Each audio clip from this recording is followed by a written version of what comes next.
Que eles sejam instrumentos nas mãos do Senhor Jesus. E que possamos continuar louvando e adorando o nosso Deus, tá? Gostaria de convidar um grupo de recém-formado que tem o intuito de louvar e adorar esse Deus maravilhoso. Chamar a companhia do louvor, todos que estão presentes, por favor. E possamos ter o desejo do nosso coração de estar lá no céu com o nosso Senhor Jesus para sempre. Amém? Amém.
Bom dia. Bom dia, irmão. Aí, não precisou de ensaio hoje, né? Todo mundo acordado, espero. Hoje um belíssimo hino, entoado ao nosso Deus. Hoje não seria o irmão Manuel que estaria pregando hoje, falando da palavra do Senhor, né? Mas o Espírito Santo, ele sempre provém, ele sempre faz as coisas da sua melhor forma. E hoje estou eu, que a mensagem sirva para mim, primeiramente, e sirva para todos nós, né? Muito bem. Hoje nós já falamos na escola sabatina, sempre gosto de começar assim. Já falamos na escola sabatina muito sobre quem? Jesus, né? Viemos à casa do Senhor, viemos adorá-lo, e a gente vai continuar falando de Jesus. Amém? Amém. Agora, muito bem. Vamos abrir nossas Bíblias lá em Marcos capítulo 1.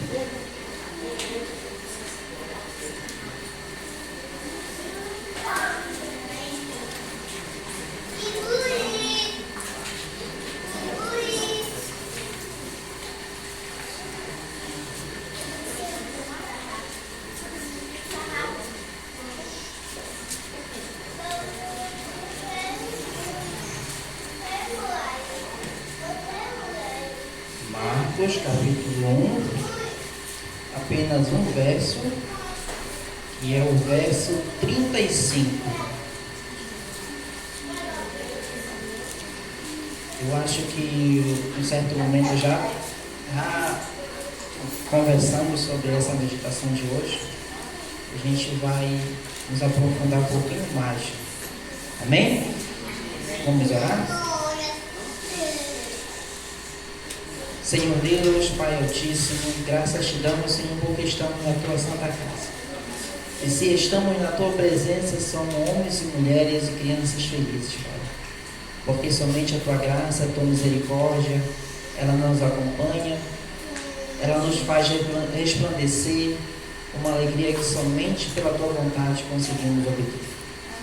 Que possamos, Pai, neste momento sentir verdadeiramente a Tua presença ao nosso redor, e que Teu amor incomensurável nos cubra, e que possamos, Senhor, sair daqui realmente fortalecido com a Tua presença.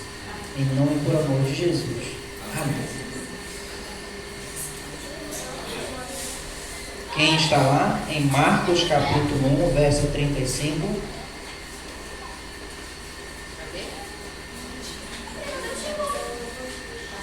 Já? Amém. Amém? Alguém pode ler? Tendo se levantado alta madrugada, saiu, foi para um lugar deserto e ali orava. Quem hoje, ao acordar, logo diretamente foi orar? Podem levantar a mão, não fica com vergonha. Amém. É Jesus, como sendo o mestre que nos ensina, que nos instrui, ele por si só dava exemplo em todas as coisas que ele fazia. E é maravilhoso a gente, nestes momentos, a gente já imediatamente buscar quem? Primeiro a Deus. Isso é maravilhoso, né? Isso é maravilhoso. E hoje a gente está aqui com esse dia que já iniciou ontem, como sempre diz o Nicolas, né? Durante outros dias não pode, o dia não pode terminar no pôr do sol 6 horas, né? Mas quando é na sexta-feira para o sábado, a gente diz para ele que pode, né? E já terminou o dia, né? Então, a partir de ontem, as primeiras horas de sábado, né? A gente já iniciou na presença de Deus. Já louvando e engrandecendo o aniversário do nosso irmão Raimundo Nonato. Fez aniversário ontem, fomos lá fazer um pôr do sol com ele. Foi maravilhoso estar na presença da sua família.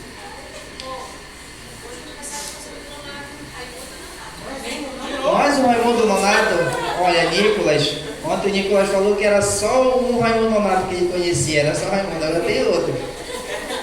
Nicolas, se enganou. Outro Raimundo Nonato. Aqui o nosso irmão Raimundo Nonato, né? Esposo da nossa irmã Magda, lá da Central. Está uma saudação. Magdalena, nossa irmã Claudenora também, que chegou com sua família. Sejam bem-vindos. Muito bem. Um dos grandes exemplos que Cristo nos ensinou foi a prática da oração. Jesus, como o maior combatente da oração, mostrou quando, como e sobre o que orar. Em um mundo hostil, separado da glória do céu e da adoração de anjos, ele suportou solidão e tortura mental. Porém, sua fonte de poder era a comunicação com o Pai. Jesus, como sendo o nosso modelo, nos deixou passagens bíblicas para nos servir de exemplo, como vemos a seguir. Vamos entoar alguns versos. Já vimos Marcos capítulo 1, verso 35. Agora vamos lá em Marcos também, capítulo 6, verso 46. E alguém procure Marcos capítulo 14, o verso 32. Um em 6, 46, o outro em 14, 32. E uma outra pessoa, vai lá em Lucas capítulo 5, verso 16. Vamos ver esses 3 versos aí.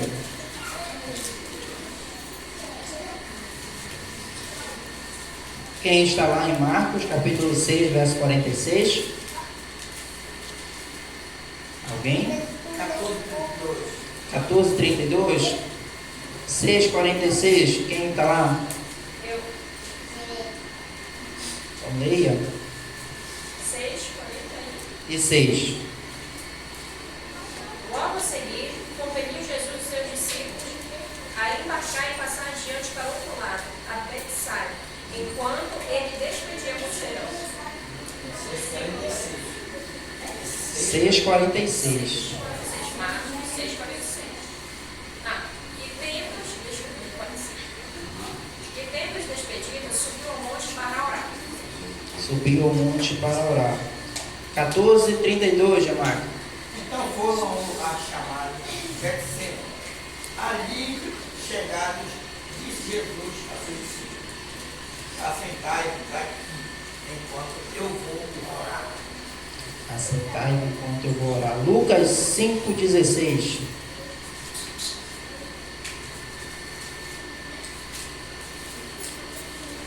Ele, 5,16 Lucas, né? Ele, porém, se retirava para lugares solitários e orava. Eu pergunto a vocês, Jesus como o nosso maior exemplo, ele sempre subia ao monte, se retirava para orar. Mas é só assim que a gente deve orar? Se retirar, não ficar sós? Hein? Não, né? Hoje, a gente, com esse mundo tão corrido, muitas das vezes nem pela madrugada a gente consegue ter paz, né? Ter aquele silêncio profundo. Mas hoje em dia a gente pode muito, até no nosso trabalho, caminhando, podemos estar orando. Como diz uma música, a minha esposa gosta de cantar, chorar também é orar. Seus momentos de desespero, seus momentos difíceis, apenas chorar é um desabafo ao Senhor, contando que você está sentindo dores, que você tem dificuldades, que você não quer desistir pela sua família. Somente orar também é orar, né? Aí a gente vê esses relatos aqui, mas eu volto um pouquinho. Jesus aqui já está próximo, já está no meio mais ou menos do seu ministério terrestre. E a gente volta um pouquinho antes para saber o que aconteceu para que Jesus tivesse aquela certeza e convicção daquilo que ele estava almejando. Um homem de muita oração. Conhecemos as suas belíssimas histórias, grandes milagres. Mas a gente volta um pouquinho lá no seu batismo. Quando Jesus é batizado, a gente vê a junção da Trindade, né? Coisa maravilhosa naquele momento. Para João Batista, aquele que o batizou, né? A gente vê essa junção perfeita. Jesus é batizado, veio do céu, o Espírito Santo com uma forma de pomba. Jesus com sua glória. E uma voz que veio lá do céu, que dizia assim: este é o meu filho amado, em quem me compraze. Ou outras versões diz: a quem me dá muita alegria.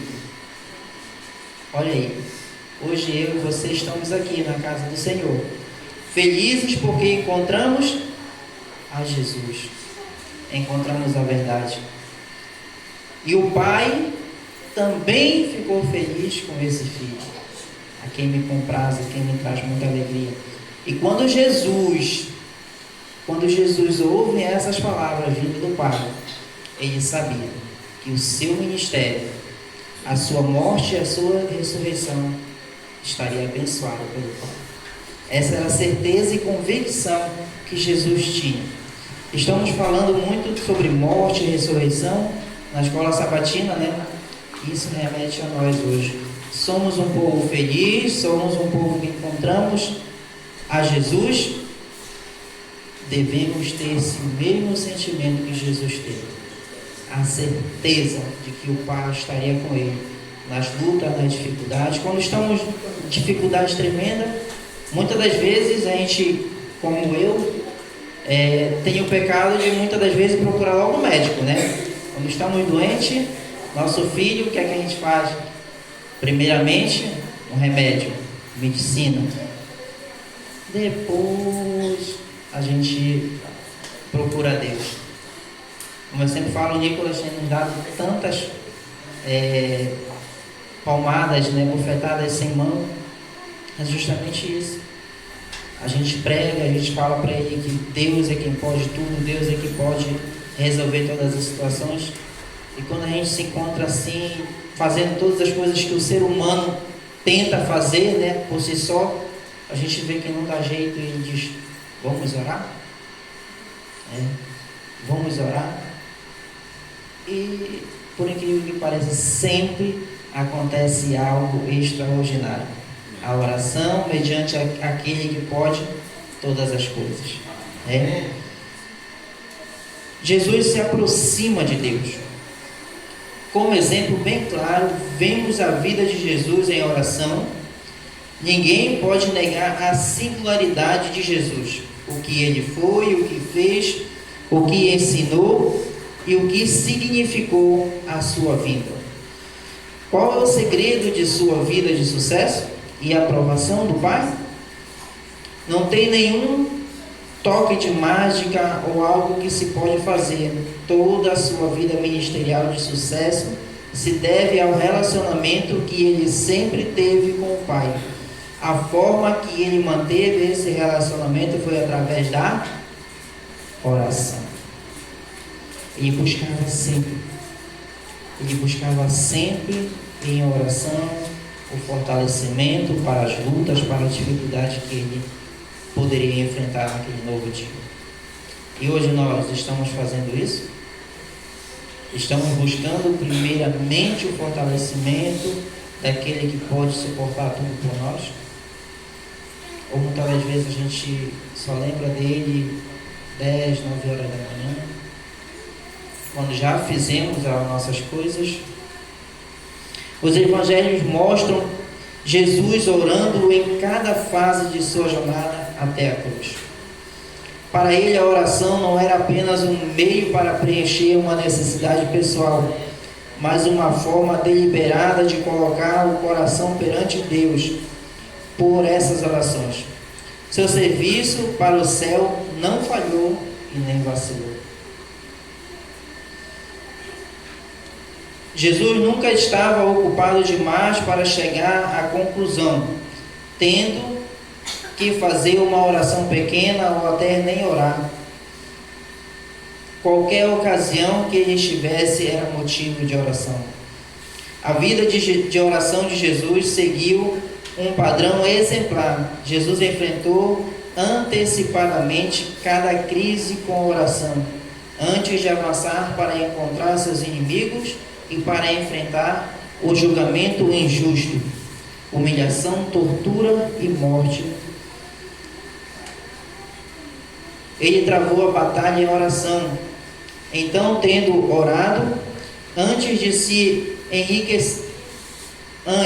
se enriqueceu de poder, estava capacitado a avançar como um vencedor para enfrentar seus inimigos. A gente vê, né, que mesmo depois da sua morte, né, Jesus pede a seus discípulos que não saíssem sem antes que viesse o Consolador, aqueles que vos guiariam para toda a justiça. Jesus, ele tinha esse princípio, que mesmo ele sendo Filho de Deus, ele precisaria buscar o fortalecimento espiritual. Ele precisaria ter a junção daquele momento em que ele passou, lá como eu falei para você no seu batismo, em que as 3 pessoas estavam juntas. Ele sabia que para esse ministério de sua vida e morte e ressurreição, ele precisaria da junção dos 3. Hoje em dia, nós estamos buscando aos 3. Encontramos Jesus, a quem nos dá alegria, vivemos em alegria. Estamos buscando o Espírito Santo para que a gente possa propagar o Evangelho, para que a gente possa dar testemunho onde quer que a gente esteja, para que o Pai também venha se alegrar de mim, de vocês. O nosso testemunho hoje, ele é fundamental. Ele é fundamental. Não adianta eu pregar, não adianta eu falar bonito, passar mensagens maravilhosas, chamar alguém, dizer, olha, Jesus te ama, mas o meu exemplo, a minha forma de agir, o que eu faço em outros momentos, em outras ocasiões, são totalmente diferentes daquilo que eu preguei a ele. Não vai adiantar de nada eu ter falado tantas coisas bonitas. Porque muitas das vezes, não lembro o livro, mas Ellen White nos diz que é mais fácil você levar alguém para Deus com o seu testemunho do que com o que você fala. Se você dá um bom testemunho, a pessoa diz, não, esse Deus aqui ele conhece, eu também quero conhecer. Ele vive essas práticas. Ele vive aquilo que ele prega. Não adianta de nada se eu não der um bom testemunho e falar muitas coisas bonitas, né? Não tivesse Jesus a prática constante de oração em todas as ocasiões em que ele se encontrava, não teria poder para vencer as investidas do inimigo. Pois Jesus veio como ser humano, como diz, isso fez Deus, enviando o seu próprio Filho em semelhança de carne pecaminosa e no tocante ao pecado. Romanos capítulo 8, verso 3. Jesus se preocupa com o bem-estar das pessoas. Você durante essa semana já se preocupou com o bem-estar da pessoa, com o seu vizinho? Se ele tinha o que se alimentar, se ele tinha o que vestir? Você olhou para o seu lado direito, o seu lado esquerdo, para a sua frente, para o fundo, aqueles que têm vizinhos? Você se preocupou? Você olhou para algum necessitado na rua, sendo que você é cristão, como eu também sou cristão, acredito nesse Deus que muda tudo? Você observou alguém que passa na rua, se essa pessoa estava precisando? Você é o modelo, o seu modelo é Cristo. Cristo tinha essa empatia. Você tem observado isso na sua vida? Você tem dado testemunho também? Já conversamos sobre testemunho em oração constante, buscando fortalecimento. Você já está olhando agora hoje para a sua vida com um testemunho de amor, de compaixão, de empatia com as pessoas? A gente precisa olhar como uma vez a gente comentando aqui na escola sabatina, eu liguei para mim hoje, eu vivo esse pensamento de que muitas das vezes quando alguém me afronta, automaticamente, carne que sou, eu logo quero revidar, né? Revidar, fazer algo até mais forte do que o que a pessoa me fez. Se ela me deu um tapa, eu quero dar um soco, né? Muitas das vezes nós, quando estamos na carne, é assim que a gente pensa. Mas naquele mesmo repente, né, que a gente diz, né, o repente, ninguém conhece nosso repente. Mas será que naquele repente eu também não poderia olhar para mim mesmo e dizer: Jesus faria isso? Olha aí, como a concepção muda, a história muda, né? Eu, no meu repente de carne, eu automaticamente iria revidar da mesma forma, ou outra vez, de uma forma mais forte. Mas quando eu tenho Cristo, eu preciso olhar para mim. Cristo faria dessa forma? Então a gente precisa olhar naquele repente, naquele momento. Cristo faria isso? Ou faria diferente? Né? A gente precisa analisar essa nossa vida. Em João capítulo 2, versos de 1 a 10, aqueles bons de Bíblia, a gente vê qual a história lá. A gente não vai buscar esse texto, que é uma história bem grande, mas fala de uma história de quem? João capítulo 2, versos de 1 a 10. Está falando da história de quem? Ou o momento? Janderson. Não lembrou, Janderson? A gente vai lembrar agora. As festas de bodas, né? Aquele grande casamento, né? Então Jesus se cuidava também dos outros, né? Então naquele momento, na história que conta lá na Bíblia, em João capítulo 2, verso de 1 a 10, fala que Jesus se condoeu-se, né? Teve compaixão, empatia naquele momento, né? Mediante a sua mãe ainda, né? Quando começa seu ministério, Jesus faz um milagre. Qual foi o milagre? Transformou a água em vinho, né? Então Jesus cuidava dos outros.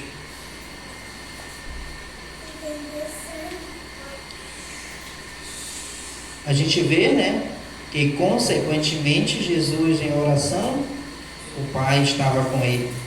Em Lucas capítulo 19, de 1 a 9, temos qual história lá?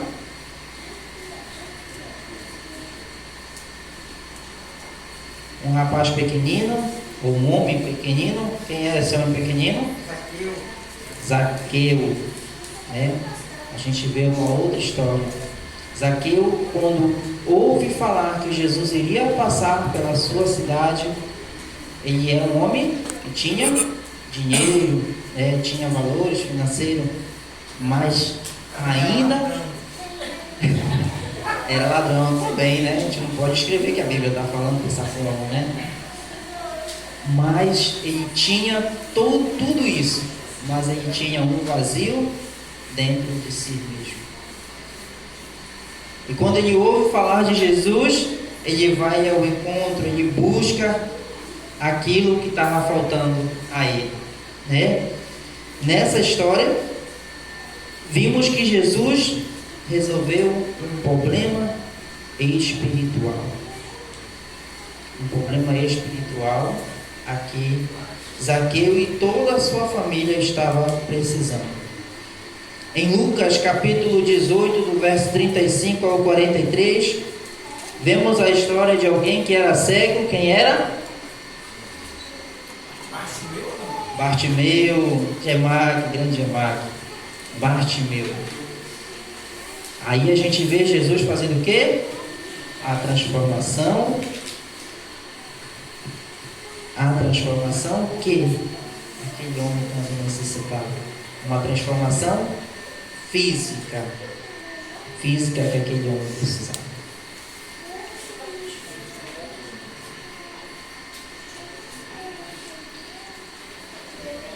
São vários os casos que encontramos na Bíblia que Jesus resolve problemas, faz milagres. Se nós acompanhássemos o Divino Mestre, assistiríamos muitos outros milagres e fantásticas realizações.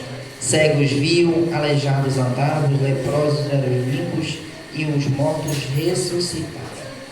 Hoje em dia, quando a gente olha e vê, muitas das vezes, líderes nossos, que a gente olha que está se afastando, que está saindo dos caminhos do Senhor, a gente consegue analisar a seguinte cena. Eu e minha esposa em casa conversamos sobre esse contexto dessa cena que Jesus se entristeceu. E Ellen White descreve que ele soluçava, não foi um chorinho qualquer, né? Quando Jesus está indo próximo de Jerusalém, ele avista a cidade, né? Livro Desejar Todas as Nações fala. Jesus olhou, começou a chorar. E Ellen White enfatiza, né? Ele soluçava de choro, porque toda aquela multidão que estava prestes a encontrar queria aclamá-lo. Um pouco depois iria chamá-lo a crucifica-o. Então Jesus soluçou de tristeza. E hoje em dia, quando a gente olha líderes nossos andando, distorcendo muitas coisas, da mesma forma o Pai se entristece. Jesus está triste com essas atitudes. E a gente mencionou aqui, né, que a gente vê grandes milagres que Jesus fez, né? Cegos viam, aleijados andavam, leprosos eram limpos e mortos ressuscitaram. Daniel Lide, que eu acho que muitos já assistiram um vídeo em que ele menciona isso, né? Em que os que mais gritavam eram aqueles que não falavam que Jesus tinha feito um milagre em sua vida. Os que corriam para buscar ramos vou dizer, né, a saizeira, né? No nosso cotidiano, né? Os que corriam mais para buscar eram aqueles coxos aleijados. Né? A gente consegue analisar essa cena de que os que mais faziam eram aqueles que tinham tido um encontro verdadeiro e profundo com Deus, com o próprio Jesus. Hoje em dia a gente teve um encontro. Ele nos tirou, como o Gemac até mencionou ontem, né? Muitos dos seus amigos que eram amigos daquela vida, hoje são outros. Ele mencionou diretamente o Raimundo, né? Uma amizade de muitos anos. Hoje são outros amigos em que ele sente paz, em que quando um está passando dificuldade, ele vai buscar consolo, ele vai buscar fortalecimento ao outro. Mas aqueles a quem ele dizia que era amigo, nenhum deles hoje em dia faz parte, porque não traz essa paz, não traz essa alegria que ele tanto precisa. Quer falar de Deus, quer viver em união, sem brigas, sem intrigas. Então, muitos desses eram essas pessoas.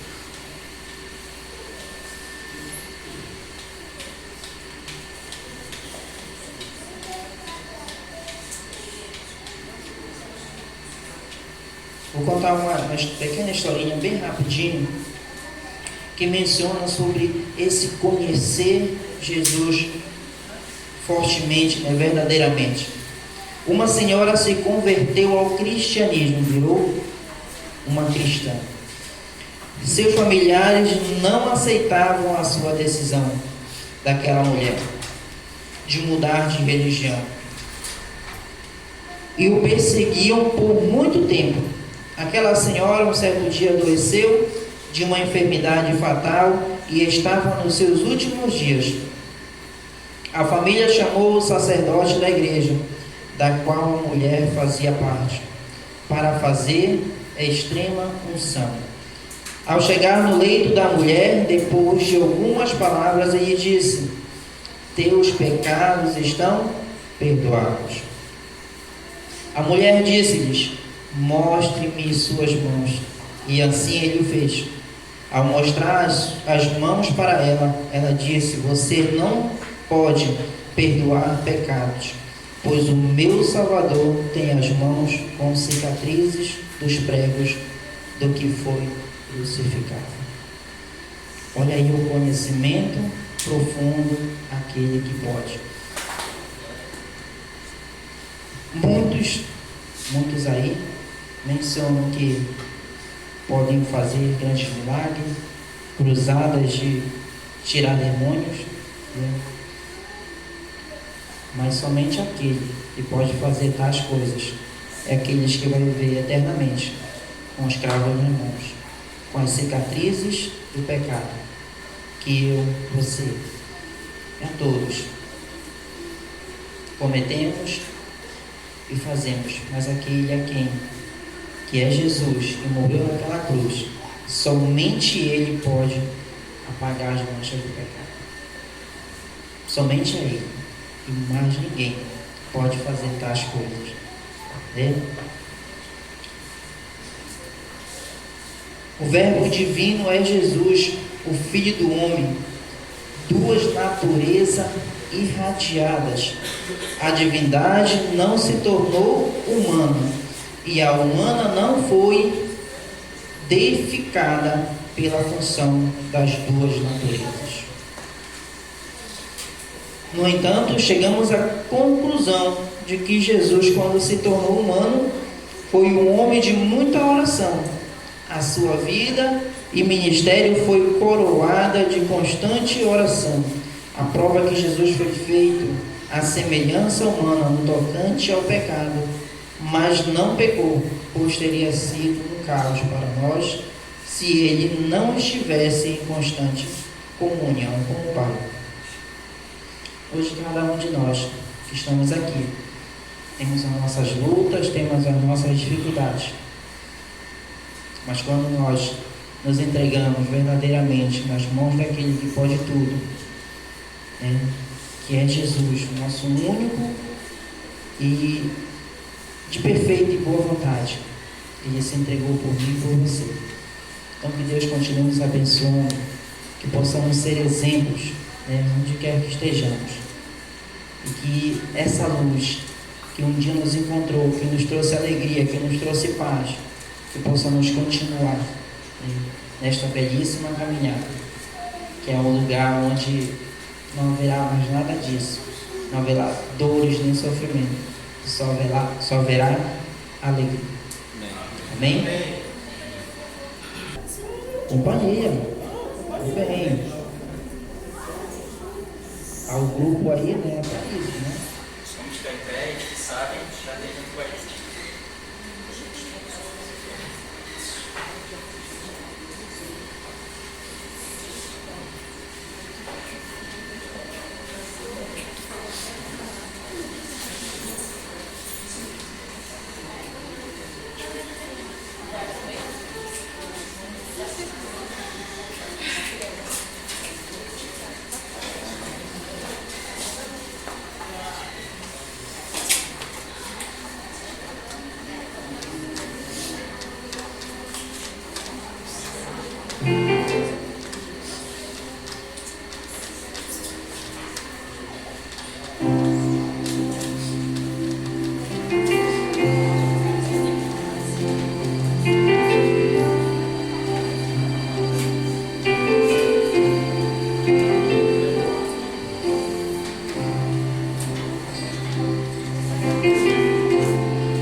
espero esse dia chegar, quando Cristo virá me buscar, pra viver no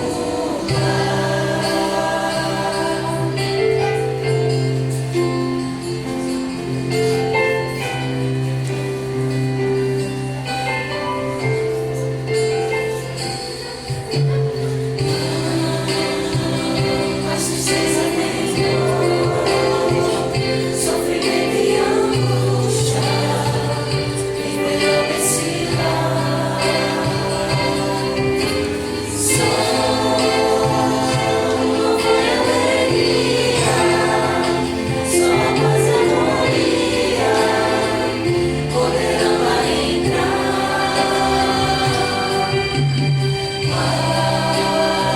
Mas o motivo maior de querermos em breve viver nesse lugar é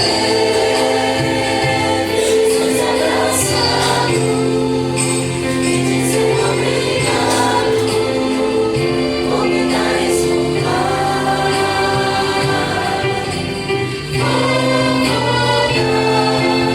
Para onde é meu lugar? Vou morar junto à fonte do amor. Eu espero esse dia chegar, quando Cristo virá me buscar, pra viver no lar. Cantarei com aqueles que foram estrangeiros como eu e você, Mas viveram com fé na promessa e venceram o mundo também.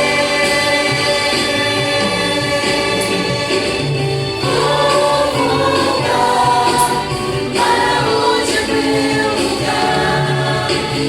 Vou morar junto à fonte do amor.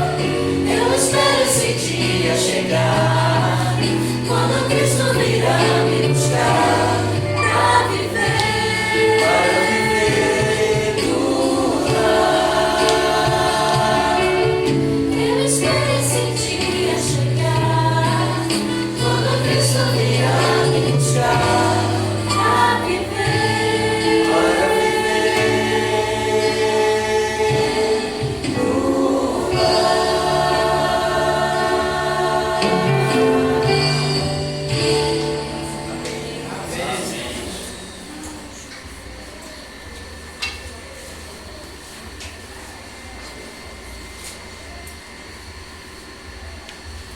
Oremos.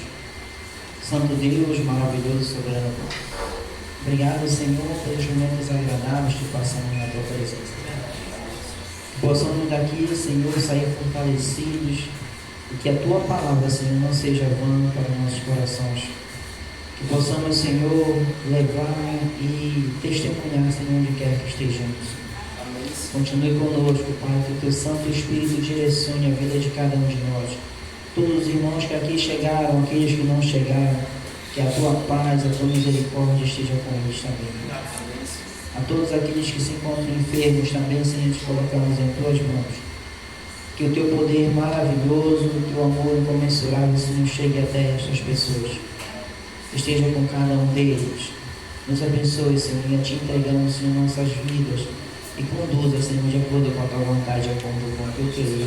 Em nome e por amor de Jesus. Amém. Amém, Senhor.